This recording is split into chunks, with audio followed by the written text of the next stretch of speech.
Market আজকে দেখেছেন কি হাল হয়েছে, প্রচুরভাবে পড়ে গেছে এবং সব থেকে বড় শুধুমাত্র মার্কেটের একটি সেক্টর না, একাধিক সেক্টরের পতন ঘটেছে। নিফটি আইটি সেক্টরের অবস্থা, মেটাল সেক্টর তো ভয়াবহ অবস্থা। কেন এমন হলো? যারা সব ইনভেস্ট করে রেখে দিয়েছিলেন তাদের পোর্টফোলিওগুলো সব রেড। এখন এরকম পরিস্থিতিতে কি ভাবা হচ্ছে, কি করা যেতে পারে, যারা অ্যানালিস্ট তারা কি মনে করছে এবং ফিউচারে কতদিন বাদে এর মধ্যে একটা পজিটিভিটি দেখা যাবে, এরকম পরিস্থিতিতে কি স্টক মার্কেটে ইনভেস্ট করা উচিত অনেকে জিজ্ঞেস করছিলেন। সেই প্রশ্নটাও কিন্তু এর উত্তরও দেবো আজকে। সবকিছু বলার আগে এই ভিডিও যদি ভালো লেগে থাকে তাহলে সাবস্ক্রাইব করে রাখতে পারেন, শেয়ার করতে পারেন অনেকের মধ্যে দিয়ে। প্রথম যে গুরুত্বপূর্ণ পয়েন্টের কথা আমি বলতে চলেছি সেটা হচ্ছে নিফটির হাল হওয়ার পিছনে কারণগুলো। এর মধ্যে সব থেকে বড় গুরুত্বপূর্ণ কারণ হচ্ছে ইউনিয়ন বাজেট সামনে আসছে, সামনে রোববার, যেখানে কিন্তু আমাদেরকে মার্কেটটা খোলা থাকবে।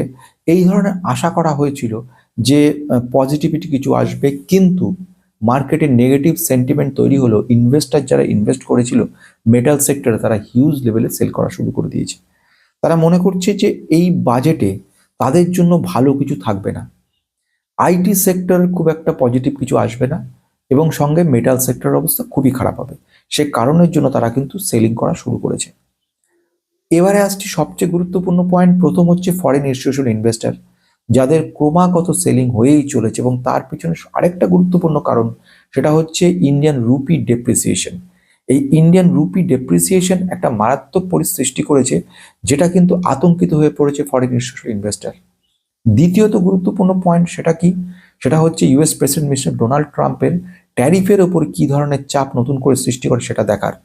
আমরা জানি মাদার অফ অল ডিল, যেটা নিয়ে আগের দিন আলোচনা করছিলাম পুঙ্খানুপুঙ্খভাবে, ওই চ্যানেলে দেখতে পারেন। সেখানে সেখানে বক্তব্য রাখা হয়েছিল। এতগুলো ভালো খবর থাকা সত্ত্বেও আমরা দেখতে পারবো ইন্ডিয়ান মার্কেট কিন্তু মোটেও খুব ভালোভাবে সেটাকে গ্রহণ করলো না, তার কোনো ইম্প্যাক্ট পড়লই না। তাহলে এখন এই পরিস্থিতিতে এই মুহূর্তে যে জিনিসগুলো দেখা গেছে, এক নম্বর ফরেন ইনস্টিটিউশনাল ইনভেস্টর তারা সেলিং, দু নম্বর ইনভেস্টর প্যানিক মোডে চলে গেছে, ইউনিয়ন বাজেটে আশাজনক কিছু খবর নেই তাই সেল করা। তৃতীয় ব্যাপার যেটা গুরুত্বপূর্ণ, যেটা হলো আমরা জানলাম ইন্ডিয়ার রুপি ডিভ্যালুয়েশন ডেপ্রিসিয়েশন। চার নম্বর যেটা আরেকটা ব্যাপার, ডোনাল্ড ট্রাম্পের ট্যারিফ চার্জ এবং ইউরোপিয়ান ইউনিয়নের সঙ্গে তো সমঝোতার ফলে তাদের ট্যারিফ আরও বাড়তে পারে, চার্জেস, সেই আতঙ্ক। এইগুলোর সঙ্গে সঙ্গে আরেকটা ব্যাপার, ইউনিয়ন বাজেটের ক্ষেত্রেও আমরা খুব বেশি কিছু এক্সপেকটেশন রাখতে পারছি না বলে আমাদের ডোমেস্টিক যারা ইনস্টিটিউশনাল ইনভেস্টর তারাও সেল করে চলেছে। এবারে আসছি পরবর্তী প্রশ্নের দিকে, এখন তাহলে কি করা উচিত? লং টার্ম ইনভেস্ট যারা করছেন, অ্যাজ পার মার্কেট অ্যানালিস্ট, এই মার্কেট কিন্তু আরও পড়তে পারে 25,100 বা তারও নিচে নামতে পারে।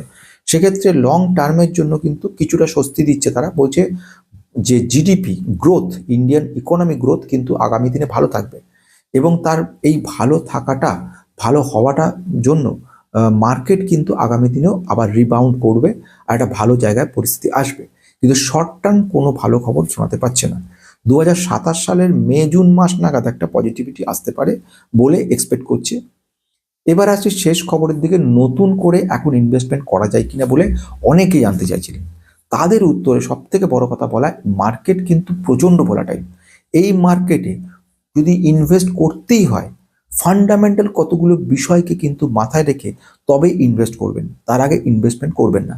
অনেকে জানতে চেয়েছিলেন এই সুযোগে কোন কোন স্টকে ইনভেস্ট করা যায় কিনা, মাদার অফ অল ডিল তৈরি হলো, তাতে তো অনেক সুযোগ তৈরি হবে, এটা তো ভালো জায়গা না। এটা ভালো জায়গা নয়। মাদার অফ অল ডিল থেকে যখন ভালো কিছু পাওয়া গেল না, মার্কেট কোনো রকম বেশি কিছু দেখালো না, উল্টে আরও কারেকশন মোডের দিকে যাচ্ছে, তখন এই মুহূর্তে ইনভেস্ট করাটা চরম বোকামো হবে। এখন শুধু ওয়েট অ্যান্ড ওয়াচ, অর্থাৎ রবিবারও নয়, আমরা অন্তত আগামী 5-7 দিন ভালো করে নজর রাখবো নিফটি আরও কতটা কারেকশন মোডে যায়।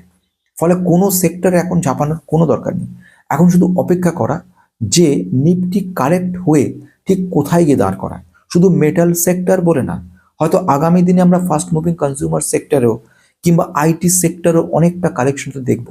সে সমস্ত কারেকশনগুলো কমপ্লিট হওয়ার পরে একটা স্যাচুরেশন জায়গায় আসবে, তখন আমাদের ইনভেস্টমেন্ট করার জায়গা আসবে এবং অবশ্যই তখন সেক্টর ধরে এবং স্টক ধরে আমি সমস্ত কোম্পানিগুলোর কথা বলবো যেগুলোতে ইনভেস্ট করা যায়। তাহলে আপাতত ফাইনাল যে কথাটা বলা যায় সেটা হচ্ছে আগামী রবিবার এবং আগামী কিছুদিন অপেক্ষা করা, যার ফলে আমরা একটা যাকে সিদ্ধান্ত আসতে পারবো বলে মনে করছি। আজকের মতো।